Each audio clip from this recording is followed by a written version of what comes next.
I'm Richard Bopples. This is Paint Covered Overalls. Today we're going to transplant some basil plants.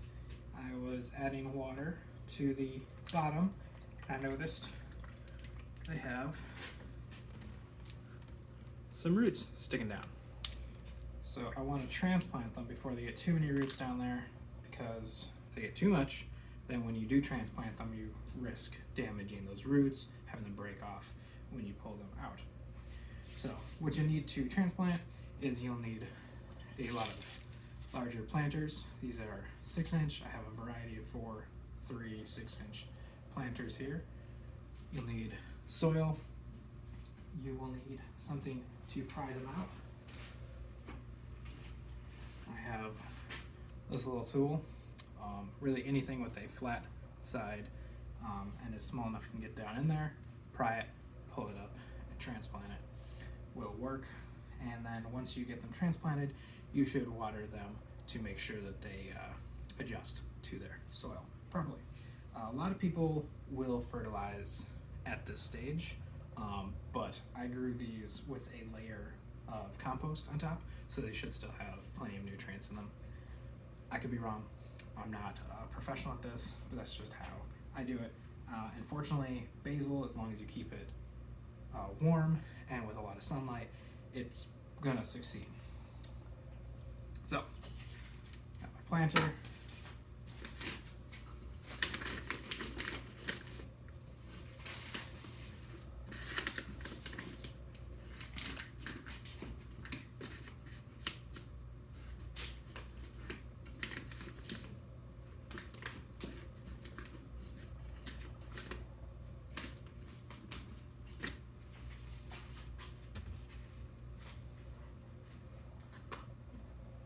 I'm going to start with the largest one. That is our cinnamon basil. So, do a tiny little crevice at the top. And then, like I said, reach down the side, prop it up slowly. Don't tug too hard in case a root is snagged. Put it down into the soil.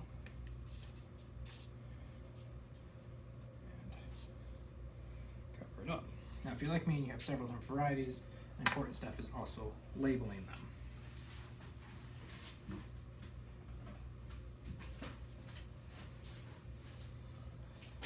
I just use masking tape and a Sharpie.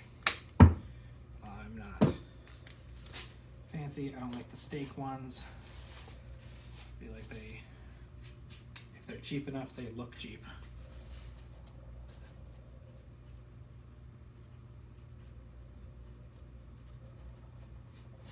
This is a stressful time in the life of your plants, so there is a good chance you will lose 1 or 2. That's why, if you can see in this one, there are 4 different basil plants growing out here. I'm going to wait a couple of weeks before I thin them out, just to make sure that the ones that survive are the ones that I'm keeping. If any of them die on their own, helps me thin them out. I don't have to thin it out as much. When I do thin it out, I'm probably going to thin it down to 2 for now, and then once they get up to about 6 inches tall, I will thin out the other one.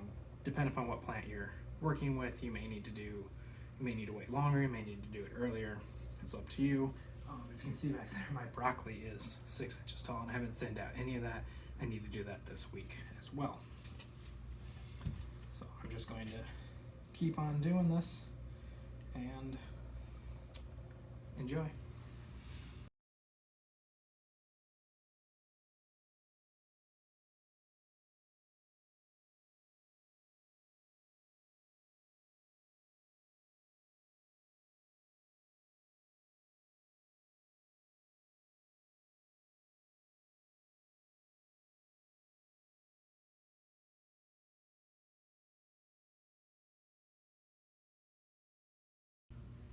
Alright, next up I'm going to be transplanting the sweet basil. This is the most common type of basil. I had 2 plants of this last year, and it grew to be over 20, and then I killed it all. But as you can see, the roots have gotten pretty expansive. It's really outgrown this dish, and I have to be careful when I'm pulling them out of here to not break too many of those roots off, otherwise I'll probably kill the plant. I don't want that. Put a lot of work into these.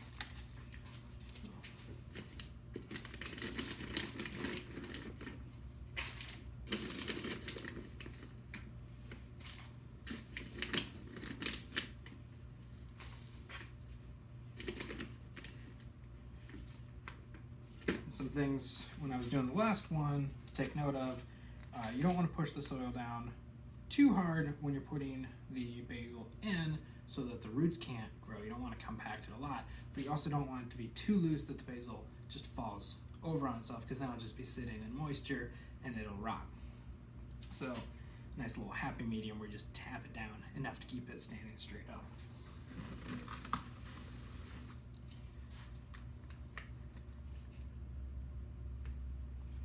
Look at that root.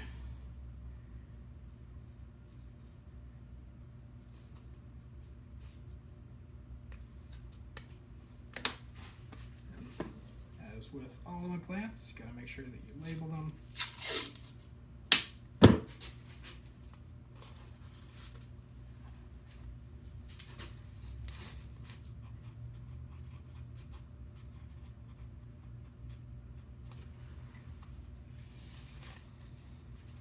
See, it's pretty good. It's not too firm, but it's holding the basil plants up. You can see there's 3 of them in there. In a couple weeks when they get taller, I'll probably thin that down to just 2 of them so that they're not fighting over nutrients. All right, I'm gonna speed it up and do the rest of these ones.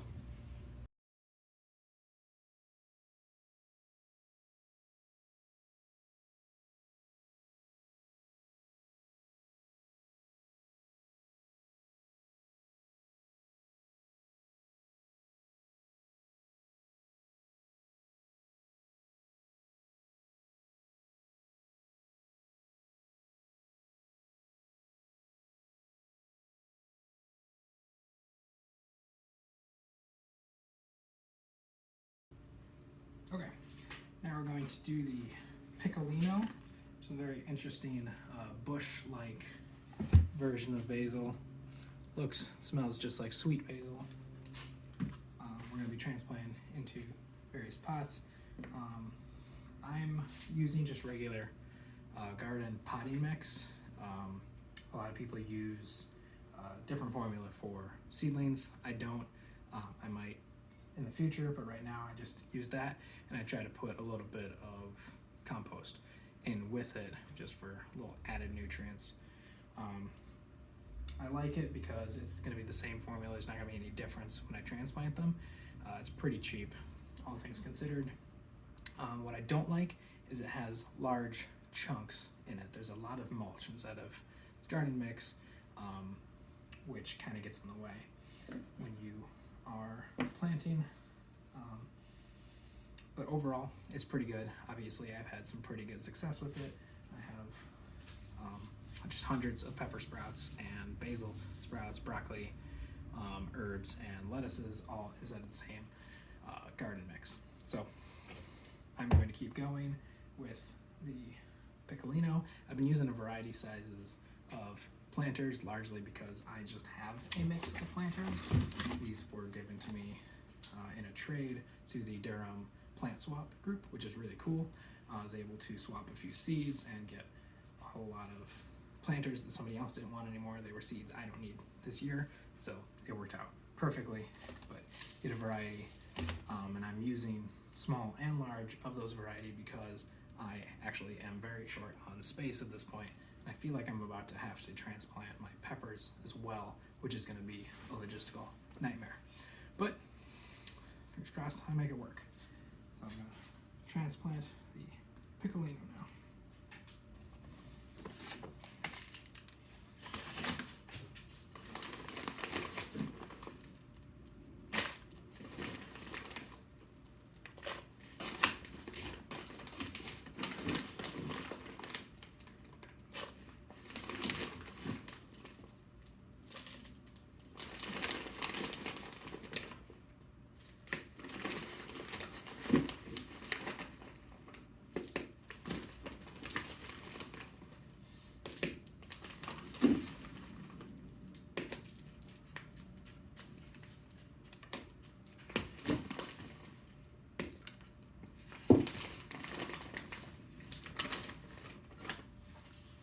thing you don't want to do with your soil is just go out into your garden and take some of the soil out of there, because you might end up with fungus, you might end up with pesticides, you will definitely end up with some sort of pest, whether it is beetles or gnats, caterpillars. It's just something that's going to eat your plant and really hurt its growth.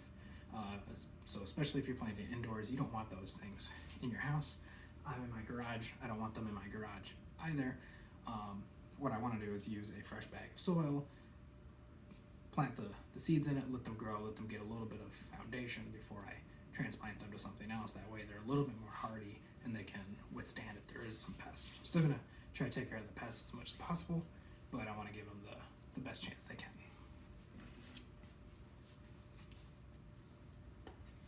So, piccolinos are a lot smaller than the other two varieties, but you can see the roots are still poking down below, so I could probably wait a couple of days at most to transplant them, but I'm already transplanting all the other basils anyway, so might as well go for it.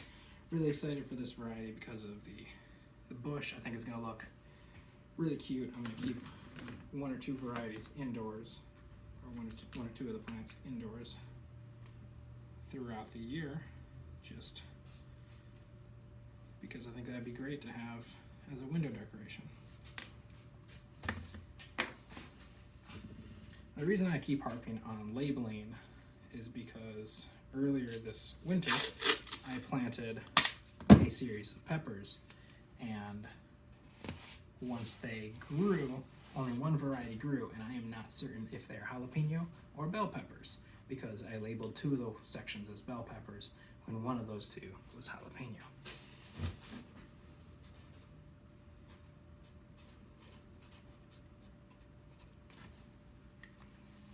So I'm going to fast forward through the rest.